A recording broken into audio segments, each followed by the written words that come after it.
বাম আমলে বিতাড়িত বিজেপি জমানায় প্রত্যাবর্তন। ১৯ বছর পর কলকাতায় ফিরলেন তসলিমা নাসরিন। কলকাতা বিমানবন্দরে এসে তখন তিনি পৌঁছলেন, সেই সময়কার ছবি আপনারা দেখতে পাচ্ছেন। কি বললেন তিনি?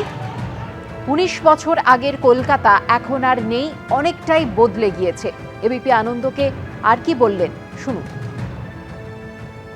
দিদি, এই যে প্রায় ২ দশক পর কলকাতায় ফেরা, যে অভিজ্ঞতা নিয়ে কলকাতা ছেড়েছিলেন আর আজকে যে অভিজ্ঞতা নিয়ে কলকাতায় এলেন, দুটো যদি বলেন। এয়ারপোর্ট থেকে কলকাতায় নিশ্চয়ই গাড়িতে দেখতে দেখতে এসছেন।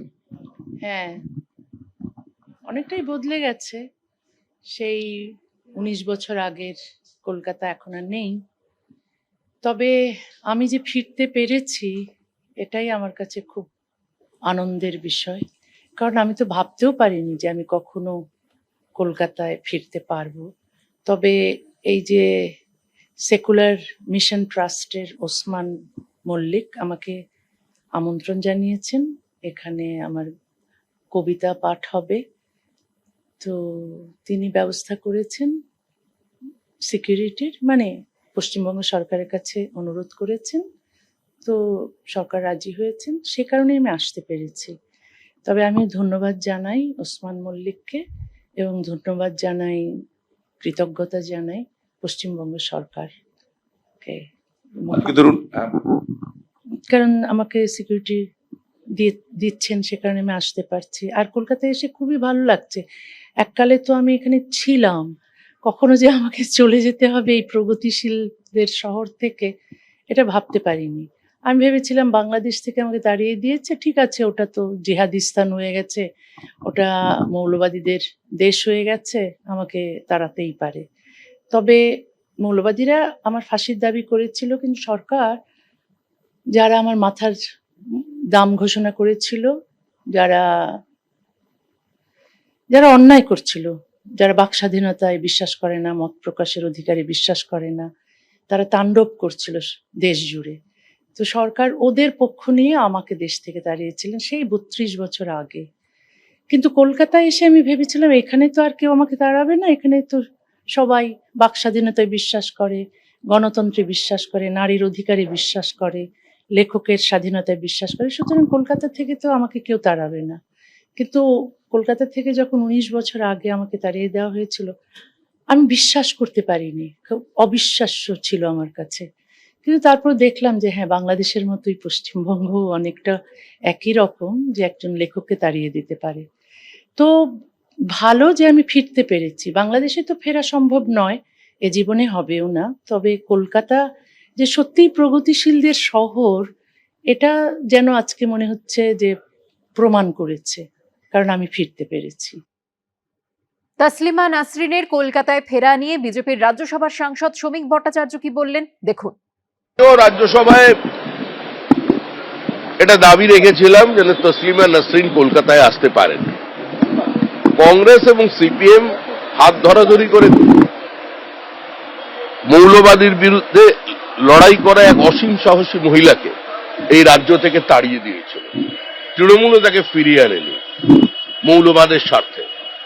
একজন শিল্পী, একজন সাহিত্যিক, একজন কবি, তিনি যদি পশ্চিমবঙ্গে আসেন, এই সিটি অফ জয়, এত কথা তো বলেন, তাকে স্বাগত। যদি জয়া হাসান আসতে পারেন, তসলিমা নাসরিন আসবেন না কেন? সবাই এখানে থাকবেন। মোহাম্মদ নাজিবউদ্দিন ওরফে টুলু মণ্ডলের সিউড়ির প্রাসাদেও মিলল সোনা, রূপো, প্রচুর নগদের হদিশ। উদ্ধার বেশ কিছু নথি। বোলপুর থেকে টুলু মণ্ডলের এক ঘনিষ্ঠ পাকড়াও চলছে জিজ্ঞাসাবাদ। সেকেট্টা গ্রামে টুলু মণ্ডলের আর এক ম্যানেজারের বাড়িতেও এদিন তল্লাশি চালায় পুলিশ।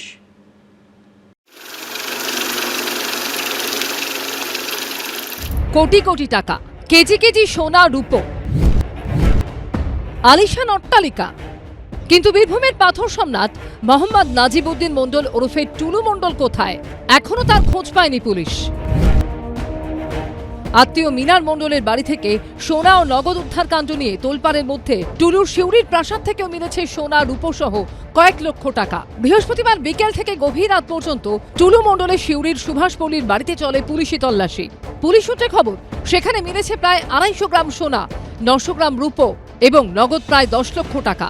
তল্লাশি শেষে তাদেরকে বের করে দিয়ে বাড়ি সিল করে দেয় পুলিশ। কি হলো দিদি? কি দেখা হলো? আপনারা কি করতেন? বাড়িতে? আপনারা কি করতেন? মুখ্যমন্ত্রী শুভেন্দু অধিকারী জানিয়েছেন, নগদ ও সোনা মিলিয়ে 50 কোটি টাকা উদ্ধারের পর টুলু মণ্ডলের ব্যাংক অ্যাকাউন্ট থেকে 93 কোটি টাকা ও অন্যান্য নথি সিজ করা হয়েছে। ওনার যতগুলো অ্যাকাউন্ট এখনো অবধি পেয়েছি, বিভিন্ন অ্যাকাউন্টে 93 কোটি টাকা। সেই 93 কোটি টাকা আমরা টুলু মণ্ডলের অ্যাকাউন্টসগুলোকে আমরা ফ্রিজ করেছি। স্থানীয় সূত্রে খবর, মোহাম্মদ নাজিবউদ্দিন মণ্ডল ওরফে টুলু মণ্ডলের এক ছেলে এক মেয়ে। মেয়ের বিয়ে হয়ে গিয়েছে, ছেলে বাইরে পড়াশোনা করেন, বাড়িতে থাকতেন টুলু ও তার স্ত্রী। ভোটের ফল প্রকাশের পর থেকে দম্পতি বেপাত্তা। পুলিশ সূত্রে খবর, টুলু মণ্ডলের বিরুদ্ধে ইতিমধ্যেই জারি করা হয়েছে জামিন অযোগ্য গ্রেফতারি পরোয়ানা। আজকে যদি টুলু মণ্ডল বা তার লোকজন ধরা পড়ে থাকে, তো 3 মাস হয়ে গেছে নতুন সরকার, তার আগের 6 মাসও কার্যত পুলিশটা কিন্তু ভায়া নির্বাচন কমিশন বিজেপি কন্ট্রোল করেছে। তো তখন তো তৃণমূল নেতাদের বাড়ি বাড়ি বিভিন্ন এজেন্সি গেছে, তো হঠাৎ এই টুলু মণ্ডল এতদিন বাদে, এই গল্পটা একদিন বাদে আসছে কেন? তো সুতরাং এর উপর অ্যাকশন হতে এত দেরিই বা কেন? এটা একটা নেক্সাস, এই নেক্সাসের একটা মাথা রয়েছে, মাথা অবধি পৌঁছতে হবে। সরকারকে এটা নিশ্চিত করতে হবে এই মাথা অবধি যাতে পৌঁছানো যায়, এর রুট অবধি যাওয়া প্রয়োজন এবং এর সঙ্গে জড়িত সবার বিরুদ্ধে ব্যবস্থা গ্রহণ করা এবং এদের সবার থেকে তথ্য নিলে আলটিমেটলি যেখান থেকে গোটাটা অপারেট হতো সেই পর্যন্ত হচ্ছে নিশ্চিতভাবে সরকার পৌঁছতে পারবে। বোলপুরের ভুবনডাঙ্গার বাড়িতে তল্লাশি চালিয়ে শেখ শরীফুল নামে টুলু মণ্ডলের এক কর্মচারীকে পাকড়াও করেছে পুলিশ। পুলিশ সূত্রে খবর, সেখান থেকে বেশ কিছু সন্দেহজনক নথি উদ্ধার হয়েছে। বৃহস্পতিবার রাত 1টা পর্যন্ত সিউড়িতে টুলু মণ্ডলের বাড়িতে তল্লাশি চালায় পুলিশ এবং তারপর তারা বেরিয়ে আসে। তারা জানান যে সোনার গয়নার পাশাপাশি রূপোর গয়না এবং একাধিক কাগজপত্র তারা উদ্ধার করেছেন এবং বাড়ি টোটালি সিল করে দেওয়া হচ্ছে। মোহাম্মদবাজার থানার সেকেন্ডা গ্রামে টুলু মণ্ডলের এক ম্যানেজার খোদা বংশের বাড়িতেও এই দিন সকালে পুলিশি তল্লাশি চলে। মোহাম্মদ নিজামুদ্দিন মণ্ডল ওরফে টুলু মণ্ডল, তার খোঁজ যেমন চলছে, তার পাশাপাশি তার একেবারে রাইট হ্যান্ড লেফট হ্যান্ড কারা রয়েছে সেই বিষয়টা খতিয়ে দেখার কাজ কিন্তু তদন্তকারীরা করছেন। যেমন আমরা এই জায়গায় যে জায়গায় দাঁড়িয়ে রয়েছে, এটা হচ্ছে মোহাম্মদবাজার থানা এলাকার সেকেন্ডা গ্রাম এবং সেইখানে হচ্ছে টুলু মণ্ডলের অন্যতম যে ঘনিষ্ঠ একেবারে রাইট হ্যান্ড বলে পরিচিত খোদা বক্স, তার বাড়িতে একেবারে কেন্দ্রীয় বাহিনীকে সঙ্গে করে নিয়ে মোহাম্মদবাজার থানা পুলিশ, অতিরিক্ত পুলিশ সুপার তারা এসে পৌঁছেছে, হানা দিয়েছে। ভারকাটা গ্রামে টুলু মণ্ডলের সহযোগী সরতাজ মোল্লা ওরফে বাপ্পা, খুরশিদ শেখ এবং আত্মীয় আপেল মোর্তাজার শিউরির বাড়িতেও এই দিন তল্লাশি চালায় পুলিশ। এছাড়া টুলু মণ্ডলের ঘনিষ্ঠ বলে পরিচিত মোহাম্মদবাজার পঞ্চায়েত সমিতির সভাপতি শম্পা মাহারার বাবার বাড়ি ও শ্বশুর বাড়িতেও চলে পুলিশি তল্লাশি। পাশাপাশি তল্লাশি চালানো হয় টুলুর দাদা মোহাম্মদ মসিরুদ্দিনের বাড়িতেও। ভাস্কর মুখোপাধ্যায় ও পার্থপ্রতিম ঘোষের রিপোর্ট, এবিপি আনন্দ। টুলু মণ্ডলের দুর্নীতির কারবার নিয়ে এবার সরাসরি মমতা বন্দ্যোপাধ্যায়কে নিশানা করলেন মুখ্যমন্ত্রী শুভেন্দু অধিকারী। শুক্রবার তিনি বলেন, প্রাক্তন মুখ্যমন্ত্রী মমতা বন্দ্যোপাধ্যায়ের সাপোর্ট ছাড়া এটা হতে পারে না। পাল্টা জবাব দিয়েছে কালীঘাট তৃণমূল। সরকারের সাপোর্ট ছাড়া হতে পারে না। প্রাক্তন মুখ্যমন্ত্রী মমতা বন্দ্যোপাধ্যায়ের সাপোর্ট ছাড়া এটা হতে পারে না। বীরভূমের অঘোষিত পাথর সম্রাট ছিলেন তিনি। সেই মোহাম্মদ নাজিবউদ্দিন মণ্ডল ওরফে টুলু মণ্ডলের সম্পত্তির খতিয়ান চমকে দিয়েছে রাজ্যবাসীকে। প্রাসাদোপম বাড়ি, দামি গাড়ি, কেজি কেজি সোনা ও রূপো উদ্ধার হয়েছে। কিন্তু যে প্রশ্নটা বারবার উঠছে তা হলো, কাদের মদতে নাজিবউদ্দিন মণ্ডল ওরফে টুলু মণ্ডলের এই রমনামা হয়েছিল? নাজিবউদ্দিন মণ্ডল ওরফে টুলুর মাথায় কাদের হাত ছিল? এই আবহে শুক্রবার সরাসরি প্রাক্তন মুখ্যমন্ত্রী মমতা বন্দ্যোপাধ্যায়কে নিশানা করলেন বর্তমান মুখ্যমন্ত্রী শুভেন্দু অধিকারী। প্রাক্তন মুখ্যমন্ত্রী মমতা বন্দ্যোপাধ্যায়ের সাপোর্ট ছাড়া এটা হতে পারে না। এত বড় র্যাকেট, এত দিন ধরে সবাই ইনভলভ রয়েছে। আপনি এটা তো পুরো এন্টায়ার স্টেট গভর্নমেন্ট যিনি লিড করেছেন, responsibility goes to her also. Highest level থেকে ডাইরেকশন না গেলে যে mister Mondal is our man, ওর দিকে তাকাবে না, তাই সবাই চোখ বন্ধ করে রেখেছিল। 14 তলা যদি চোখ খুলে রাখে, ওইখান থেকে ইনস্ট্রাকশন যা যায় নিচ পর্যন্ত তাই হয়।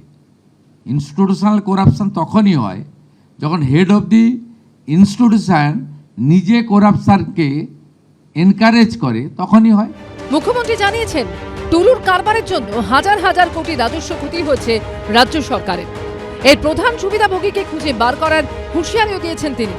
মিনিমাম 1000 কোটি টাকা একটা আইটেমে একটা জেলা থেকে রেভিনিউ লস, অর্থাৎ গত 15 বছর যারা সরকার চালিয়েছেন শুধু একটা জেলা থেকে একটা আইটেমের উপরেই 15,000 কোটি টাকা পশ্চিমবঙ্গের জনগণের রেভিনিউর টাকা, যেটা দিয়ে সরকার অনেক উন্নয়ন করতে পারতেন, চাকরি দিতে পারতেন, সেটা লিকেজ হয়েছে।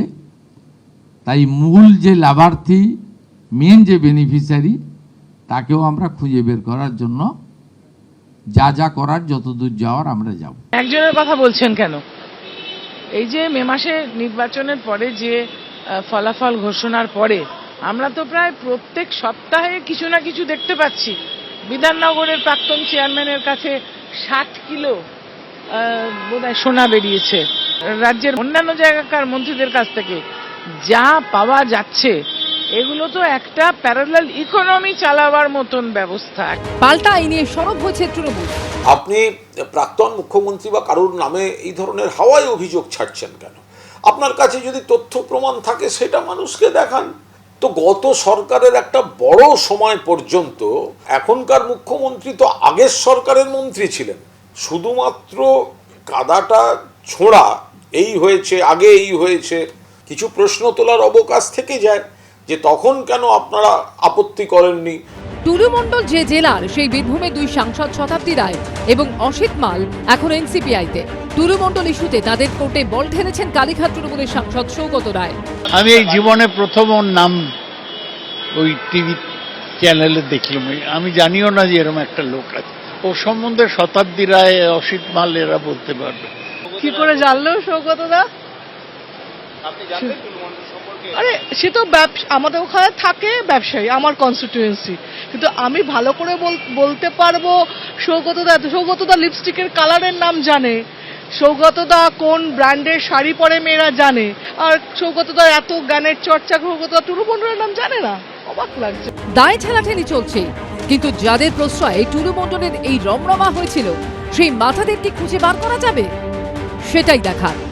সুমন ধরাই, উজ্জ্বল মুখোপাধ্যায় ও আশাবুল হোসেনের রিপোর্ট, এবিপি আনন্দ। ডিসিআর নকল করে কিভাবে চলতো টুলু মণ্ডলের চক্র, তা জানতে শুক্রবার বীরভূমের পাথর খাদান থেকে ডিসিআর গেট থেকে চেকপোস্ট ঘুরে দেখলো এবিপি আনন্দের ক্যামেরা। কি ধরা পড়ল ছবিতে দেখুন। খাদান থেকে পাথর তোলার পর ক্রাশার, তারপর ক্রাশার থেকে ভাঙা পাথর নিয়ে ডিসিআর গেট হয়ে মোটর ভেহিকেল চেকপোস্ট। এটাই ছিল বীরভূমের মোহাম্মদ নাজিবউদ্দিন মণ্ডল ওরফে টুলু মণ্ডলের কারবারের রুট ম্যাপ, বা অন্য কথায় বললে তার দুর্নীতির সাম্রাজ্য তৈরির রাস্তা। ঠিক কিভাবে চলতো টুলু মণ্ডলের চক্র, তা জানতে শুক্রবার সেই রুটের বিভিন্ন পয়েন্ট ঘুরে দেখে এবিপি আনন্দর ক্যামেরা। বীরভূমের মোহাম্মদ বাজার, রামপুরহাট থেকে নলহাটি এলাকায় রয়েছে ছোট বড় অসংখ্য খাদান ও ক্রাশার।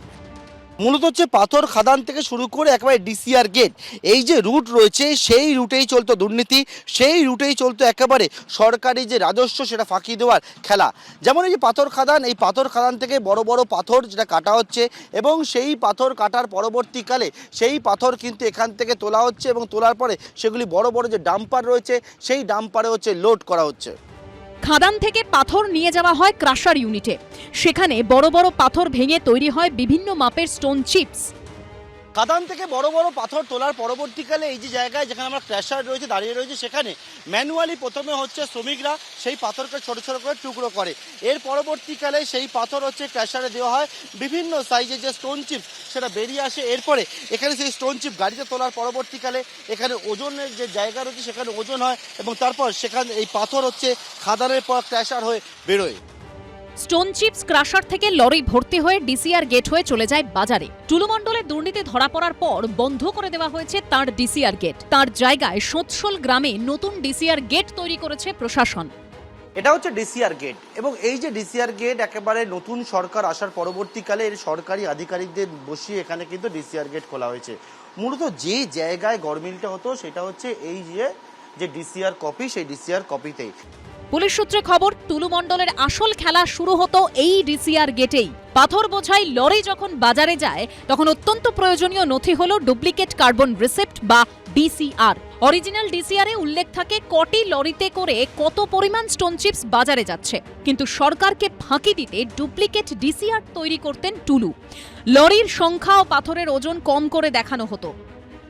বীরভূমের 9টি জায়গায় রয়েছে ডিসিআর গেট এবং এই 9টি জায়গায় প্রায় সবকটারই দায়িত্ব ছিল মোহাম্মদ নিজামুদ্দিন মণ্ডল ওরফে টুলু মণ্ডলের। কাটা স্লিপ এটা ডিসিআর। হ্যাঁ, আগেও কাটতেন? আগে কাটতাম।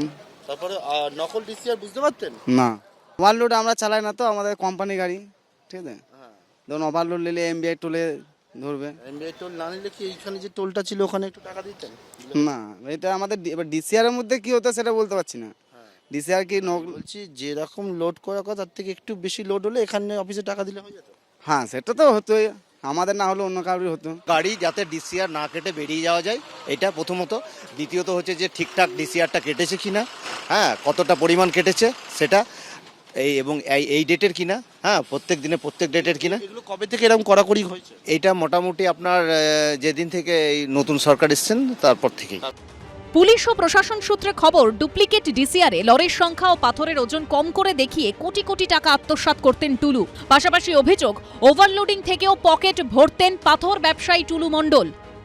আমি সব জায়গায় বলছিলাম 100 কোটি গভর্নমেন্টের ঘরে জমা হতো, 1100 কোটি টাকা সাইফোন হতো, বেরিয়ে যেত। বীরভূম জেলায় 3.5 কোটি টাকা পার ডে রেভিনিউ হতো। এটা কিন্তু সবটাই কিন্তু পাথর নয়, সেখানে ওভারলোডিং আছে, তারপরে তোমার মদে আছে, সব ডিপার্টমেন্টে 3.5 কোটি টাকা করে পার ডে রেভিনিউ। একসময় টুলু মণ্ডল ছিলেন পাথর খাদানের সাধারণ শ্রমিক। সেই খাদানের পরশ পাথরের ছোঁয়ায় টাকার মিনারে উঠেছিলেন। প্রচুর অপরাধের গল্প শোনা যাচ্ছে, তারপর কে কখন ভালো হয়ে গেল বা তদন্তটা রাজনীতি দিয়ে পরিচালনা হয়ে গেল সেটা যেন না হয়। ডিসিআর গেট থেকে বেরোনোর পর পাথর বোঝাই লরিকে যেতে হয় মোটর ভেহিকেলের চেকপোস্ট পেরিয়ে। সেখানে দেখা হয় পাথরের ওজন ঠিক আছে কি না বা ওভারলোড রয়েছে কিনা। কিন্তু অভিযোগ, বেশিরভাগ ক্ষেত্রে টুলু মণ্ডলের দেওয়া ডুপ্লিকেট ডিসিআর দেখেই ছেড়ে দেওয়া হতো লরি। ডিসিআর গেট থেকে বেরোনোর পর অন্য রাস্তা ধরেও ফাঁকি দেওয়া যেত মোটর ভেহিকেলের চেকপোস্টকে। পার্থপ্রতিম ঘোষ ও আশাবুল হোসেনের রিপোর্ট, এবিপি আনন্দ। এবিপি আনন্দ, এগিয়ে থাকে, এগিয়ে রাখে।